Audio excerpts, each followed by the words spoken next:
A vida intelectual, por Adesirtiange.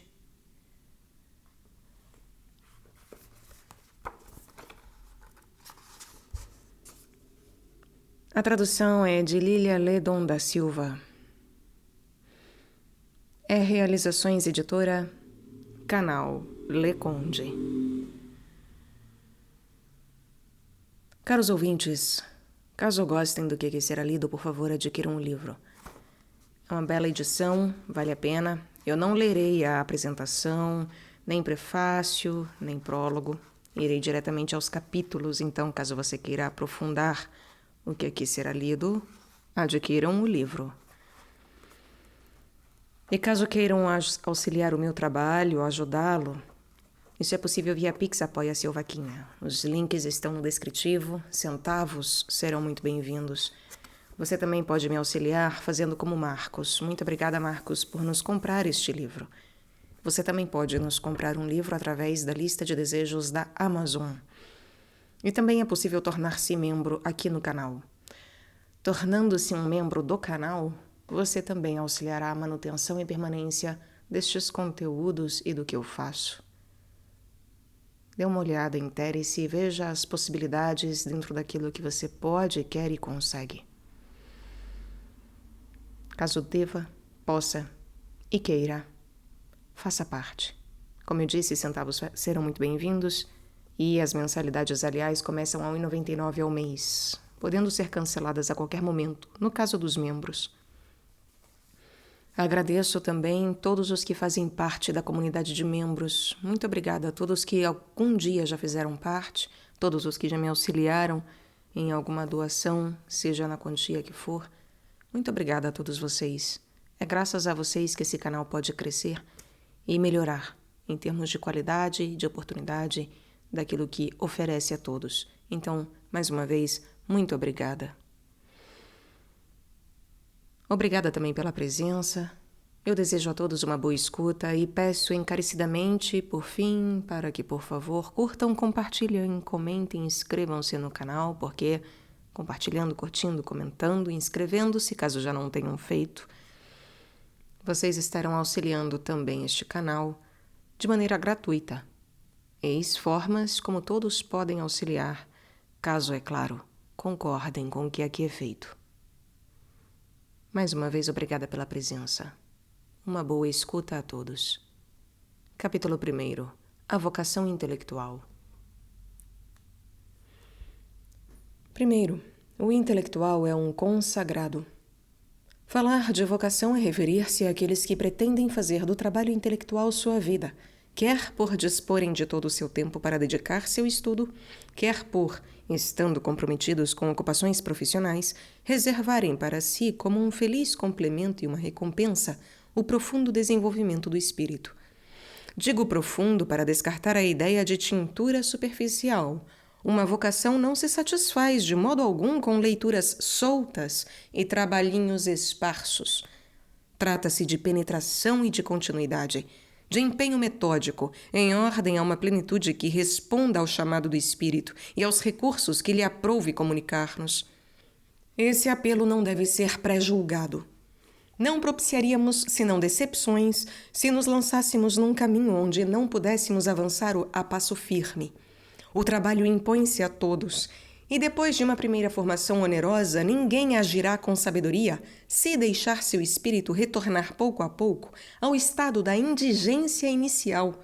Mas uma coisa é a manutenção tranquila do que se adquiriu, e outra, a retomada furtiva de uma instrução sabidamente provisória, que se considera unicamente um ponto de partida. É esse último estado de espírito o que é de um chamado. Ele implica uma resolução séria. A vida de estudo é austera e impõe pesadas obrigações. Ela paga e largamente, mas exige um investimento de que poucos são capazes. Os atletas da inteligência, como os do esporte, devem prever as privações, os longos treinos e uma tenacidade às vezes sobre-humana. É preciso entregar-se de todo o coração para que a verdade se entregue. A verdade só está a serviço de seus escravos. Tal orientação não deve ser tomada senão antes de uma longa deliberação. A vocação intelectual é como todas as demais. Está inscrita em nossos instintos, em nossas capacidades, em não sei que impulso interior que a razão controla. Nossas disposições são como as propriedades químicas que determinam para cada corpo as combinações em que esse corpo pode entrar. Isso não se dá. Isso vem do céu e da natureza primeira. Tudo é uma questão de ser dócil a Deus e a si mesmo, depois de ter lhes ouvido a voz. Desse modo, a palavra de Israel, abre aspas, fazeis o que vos aprouver, desde que isso vos apraza de fato, fecha aspas, comporta um grande sentido. O gosto, que está em relação com as tendências profundas e com as aptidões, é um excelente juiz. Se Santo Tomás, que pode ser ouvido aqui no canal, aliás, pôde dizer que o prazer qualifica as funções e pode servir para a classificação dos homens, isso deve levá-lo a concluir que o prazer pode também desvendar nossas vocações. É necessário tão somente perscrutar até as profundidades onde o gosto e o impulso espontâneo se unem aos dons de Deus e à sua providência. Além do interesse imenso de realizar-se a si mesmo em sua plenitude, o estudo de uma vocação intelectual comporta um interesse geral a que ninguém pode furtar-se. A humanidade cristã é composta de personalidades diversas, da qual nenhuma abdica sem empobrecer o grupo nem privar o Cristo eterno de uma parte do seu reinado. Cristo reina por seu desdobramento. Toda a vida de um de seus membros é um instante qualificado de sua duração. Todo caso humano e cristão é um caso incomunicável, único e, por conseguinte, necessário da extensão do corpo espiritual. Se alguém é designado como porta-luz, que não encubra com anteparo o brilho pequeno ou grande que se espera dele na casa do pai de família. Amem a verdade e seus frutos de vida, por si próprios e pelos outros. Consagrem ao estudo e a seu uso a maior parte do seu tempo e do seu coração. Todos os caminhos lhes são maus, salvo um, já que se afastam da direção onde aquela sua ação é esperada e requisitada. Não sejam infiéis a Deus, a seus irmãos e a si próprios, rejeitando um chamado sagrado. Isso supõe que venham à vida intelectual com propósitos desinteressados, não por ambição ou tola vaidade. Os chamarizes da publicidade só tentam os espíritos fúteis. A ambição ofende a verdade eterna quando a transforma em sua subordinada. Brincar com as questões que dominam a vida e a morte, com a natureza misteriosa, com Deus, conseguir para si um destino literário ou filosófico em detrimento do verdadeiro, ou fora do compromisso com o verdadeiro, não seria um sacrilégio? Tais objetivos, o primeiro sobretudo, não dariam sustentação ao pesquisador. Ver-se-ia prontamente não só o esforço esmorecer, mas a vaidade tentar satisfazer-se com o vazio, sem preocupação com as realidades. Mas isso supõe também que à aceitação do fim acrescentemos a aceitação dos meios, sem o que a submissão à vocação não seria muito séria. Muitos gostariam de saber. Uma vaga aspiração conduz as multidões para horizontes que a maior parte admira de longe, como o que sofre de podagra ou de acessos de tosse as neves eternas. Obter sem pagar é o desejo universal, mas é um desejo de corações covardes e de cérebros enfermos. Obter sem pagar é o desejo universal, mas é um desejo de corações covardes e de cérebros enfermos. O universo não acorre ao primeiro sussurro, e a luz de Deus não aparece sob nossa lâmpada sem o rogo de nossa alma. Você é um consagrado. Queira o que quer a verdade. Consinta por ela a mobilizar-se, a instalar-se em seus domínios próprios, a organizar-se e, inexperiente, a apoiar-se na experiência dos outros. Se a juventude soubesse... São sobretudo os jovens os que precisam desta advertência. A ciência é um conhecimento pelas causas, mas ativamente, quanto à sua produção, é uma criação pelas causas. É preciso conhecer e adotar as causas do saber, depois pô-las e não recuar de preocupação com os fundamentos até o momento de montar a cobertura. Nos primeiros anos de liberdade depois dos estudos, com a terra intelectual recém-revolvida e as sementes lançadas, quantas e quão belas culturas não se poderiam empreender? É o tempo que não se reencontrará mais. O tempo sobre o qual repousará a vida depois. Tal como ele tiver sido, assim seremos nós, pois não se pode fincar novas raízes. Viver na superfície o castigará por ter negligenciado a seu tempo o futuro que sempre herda. Que cada um pense a esse respeito, enquanto pensar ainda pode servir. Quantos jovens, com a pretensão de se tornarem trabalhadores, desperdiçam miseravelmente seus dias, suas forças, sua seiva intelectual, seu ideal. Ou eles não trabalham, têm tempo de sobra pela frente, ou trabalham mal, por capricho, sem saber quem são, nem aonde querem ir, nem como se caminha. Aulas, leituras, amizades, dosagem do trabalho e do descanso, da solidão e da ação, da cultura geral e da especialização, senso do estudo, arte de extrair e de empregar os dados adquiridos, realizações provisórias que anunciam o trabalho vindouro, virtudes para obter e por desenvolver. Nada está previsto. Nada será satisfeito.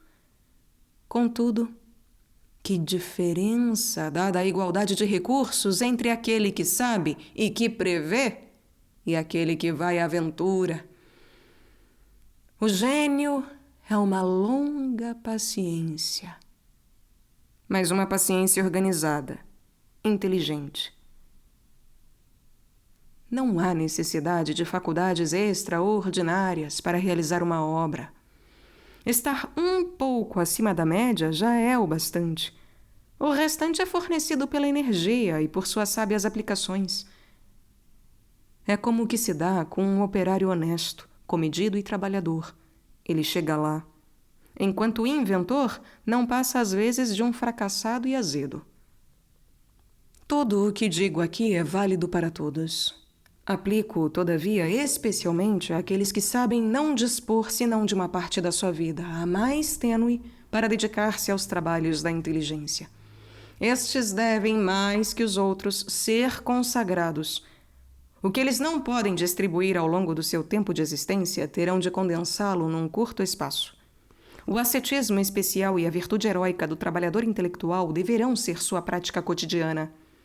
Mas se eles consentirem com essa dupla oferenda de si próprios, eu lhes digo, em nome do Deus da verdade, que eles não desanimem. Se a genialidade não é indispensável para produzir, tanto menos necessário é ter plena liberdade. Mais ainda, esta tem armadilhas que obrigações rigorosas podem ajudar a vencer. Uma correnteza comprimida entre margens estreitas, lançar-se-á mais longe. A disciplina exigida pela profissão é a melhor escola, é proveitosa para os lazeres de estudo. Sob pressão, concentrar-nos-emos mais, aprenderemos o valor do tempo, refugiar-nos-emos com ímpeto nessas horas raras em que, estando satisfeito o dever, temos encontro com o ideal, no qual gozamos da descontração numa ação que escolhemos, depois da ação imposta pela áspera existência. O trabalhador que encontra, assim, no novo esforço a recompensa pelo esforço antigo, que faz dele seu tesouro de avaro, é, em geral, um apaixonado. Não se pode desprendê-lo do que assim é consagrado pelo ofício. Se seu ritmo parece mais lento, ele tem como acelerá-lo mais adiante. Pobre tartaruga esforçada, nada de entreter-se, só perseverança. Mas ao cabo de alguns poucos anos terá ultrapassado a lebre indolente, cuja velocidade desimpedida causava inveja ao andar penoso da tartaruga.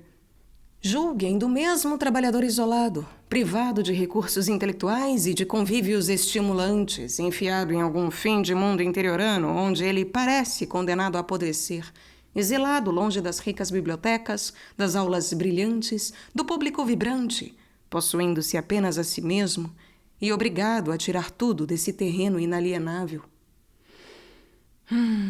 Que este tampouco se desencoraje, tendo tudo contra si, que ele se preserve a si mesmo e que isso lhe baste. Um coração ardente tem mais chances de chegar lá, ainda que seja em pleno deserto, que um sujeitinho do quartier latin que use e abuse da fartura. Aqui, mais uma vez, da dificuldade, pode brotar força. Nós nos apoiamos na montanha apenas em trechos difíceis. As trilhas planas deixam-nos relaxados, e o relaxamento sem controle logo se torna calamitoso.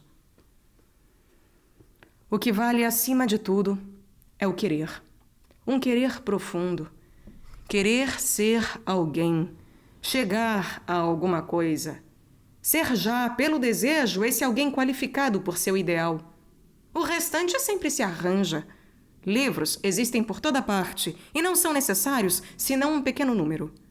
Frequentações, estímulos, podemos encontrá-los espiritualmente em nossa solidão. Os grandes seres estão aí, presentes a quem os invocar, e os grandes séculos impulsionam por trás o pensador fervoroso. Os cursos, aqueles que deles dispõem, não os frequentam ou os frequentam mal, se não tiverem em si mesmos algo que lhes permita abrir mão, caso necessário, desse privilégio. Quanto ao público, se às vezes nos excita, a miúde nos perturba, nos dispersa.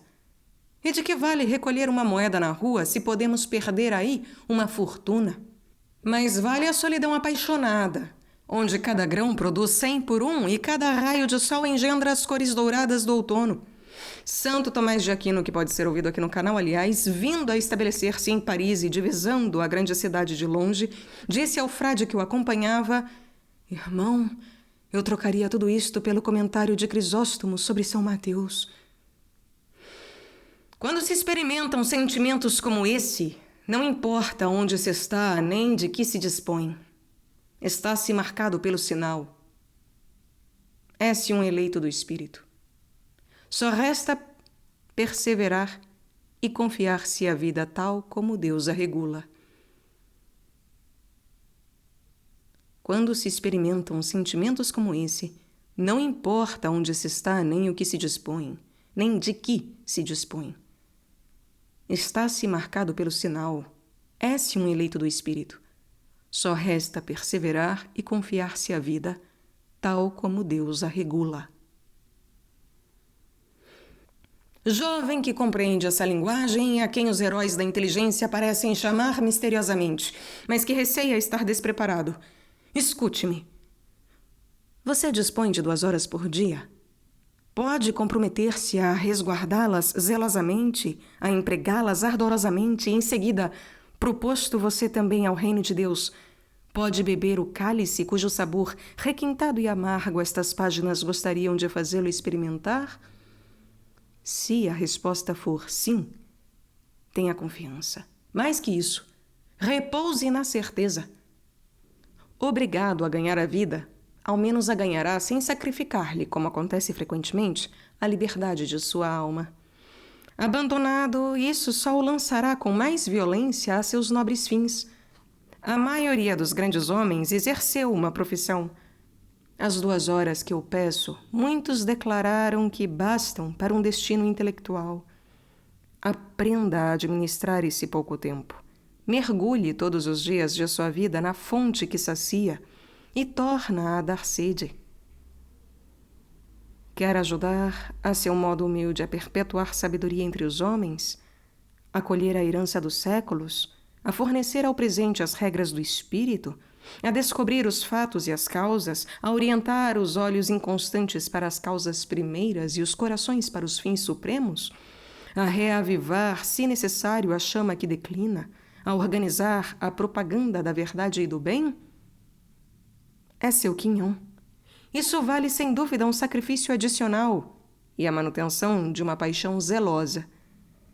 O estudo e a prática do que o padre Guthrie chama lógica viva, isto é, o desenvolvimento do nosso espírito ou o verbo humano, por contato direto ou indireto com o espírito e o verbo divinos, esse estudo grave e essa prática perseverante lhe abriram a entrada do santuário admirável.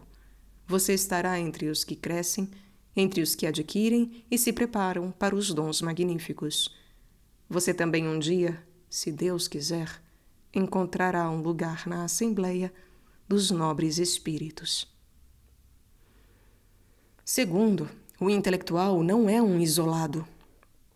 Outra característica da vocação intelectual consiste em que o trabalhador cristão, que é um consagrado, não deve ser um isolado.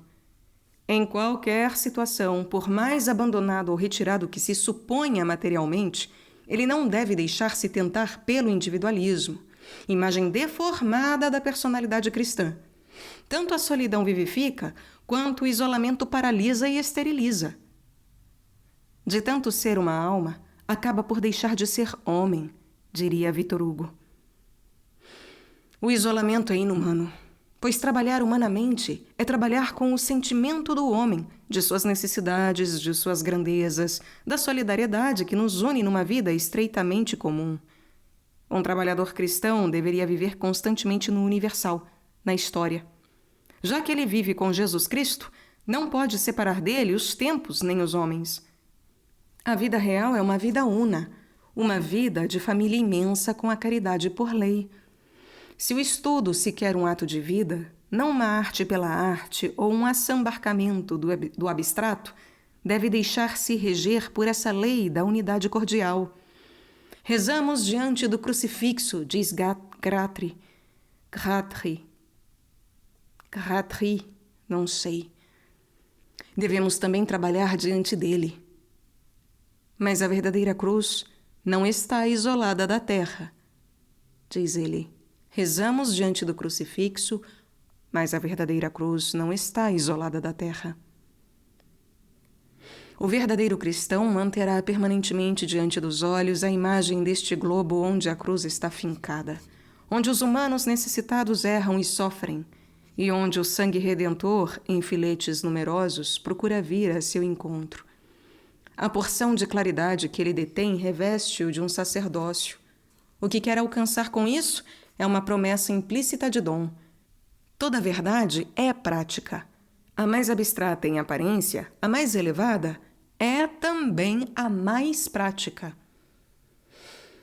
Toda verdade é vida, orientação, caminho em ordem ao fim humano. Aí está porque Jesus Cristo disse, como uma afirmação única, eu sou o caminho, a verdade e a vida. Trabalhem sempre, portanto, com o espírito de utilização, como diz o Evangelho. Ouçam o gênero humano rumorejar a seu redor, distingam tais e tais indivíduos ou grupos, cuja indigência conhecem. Descubram o que pode tirá-los da noite, enobrecê-los, o que de perto ou de longe os salva. Não há santas verdades além das verdades redentoras. E não foi em vista de nosso trabalho, como de tudo mais, que o apóstolo disse, a vontade de Deus é que sejais santos. Jesus Cristo precisa de nosso espírito para sua obra, como ele precisava na terra de seu próprio espírito humano. Tendo ele partido, nós o continuamos. Temos essa honra incomensurável. Somos seus membros. E pôs seu espírito por participação. E pôs seus cooperadores. Ele age por nós no exterior e por seu espírito inspirador no interior, como quando, estando vivo, agia no exterior por sua voz e no interior por sua graça. Sendo nosso trabalho uma necessidade dessa ação, trabalhemos como Jesus meditava, como ele auria para distribuir nas fontes do Pai. Terceiro, o intelectual pertence a seu tempo. E depois, pensem que, se todos os tempos são iguais diante de Deus, se sua eternidade é um centro radiante onde todos os pontos da circunferência do tempo se apresentam a igual distância, O mesmo não se dá entre os tempos e nós que habitamos a circunferência. Estamos aqui na vasta roda e não em outro lugar. Se estamos aqui é porque Deus aqui nos colocou. Todo momento da duração nos diz respeito e todo século é nosso próximo, como todo homem. Mas a palavra próximo é uma palavra relativa, que a sabedoria providencial especifica para cada um e que cada um, em sua sabedoria submissa, deve especificar igualmente. Todo momento da duração nos diz respeito e todo século é nosso próximo, como todo homem. Mas a palavra próximo é uma palavra relativa, que a sabedoria providencial especifica para cada um e que cada um, em sua sabedoria submissa, deve especificar igualmente. Eis-me, homem do século XX, contemporâneo de um drama permanente, testemunha de transtornos como talvez nunca o globo haja visto desde que surgiram os montes e desde que os mares foram expulsos para seus antros. Que devo fazer por este século resfoguelante, hein? Mais que nunca o pensamento aguarda os homens, e os homens ao pensamento. O mundo está em perigo por falta de máximas de vida. Estamos num trem propelido a toda velocidade, sem sinalização visível, sem nenhum agulheiro. O planeta não sabe aonde está indo. Sua lei o abandonou. Quem vai restituir-lhe seu sol? Ao dizer isso, não tenciono restringir o campo da pesquisa intelectual e confiná-la no estudo exclusivamente religioso. Isso ficará claro. Já disse que toda verdade é prática, que toda verdade salva. Mas aponta um espírito, e este espírito, do ponto de vista tanto da oportunidade como de modo geral, exclui o diletantismo. Ele exclui também determinada tendência arqueológica, um amor do passado que não dá a devida importância às dores do presente, uma estima do passado que parece ignorar a presença universal de Deus. Os tempos não se equivalem, mas todos os tempos são tempos cristãos. E há um que para nós e na prática supera a todos, o nosso. Em vista disso estão nossos recursos nativos, nossas graças de hoje e de amanhã, e pois também os esforços que devem responder-lhes. Não nos assemelhemos àqueles que dão sempre a impressão de carregar os cordões da mortalha nos funerais do passado. Não nos assemelhemos a estes. Utilizemos o valor dos mortos para viver. A verdade é sempre nova. Como a relva da manhã recoberta de um delicado orvalho, todas as virtudes antigas têm ânsia de reflorescer. Deus não envelhece. É preciso ajudar esse Deus a renovar, não os passados sepultados e as crônicas extintas, mas a face eterna da terra. Tal é o espírito do intelectual católico, tal sua vocação. Quanto mais cedo ele precisar esse dado geral pela descoberta do gênero de estudos a que deve dedicar-se, melhor lhe será. Escute agora que virtudes Deus lhe pede.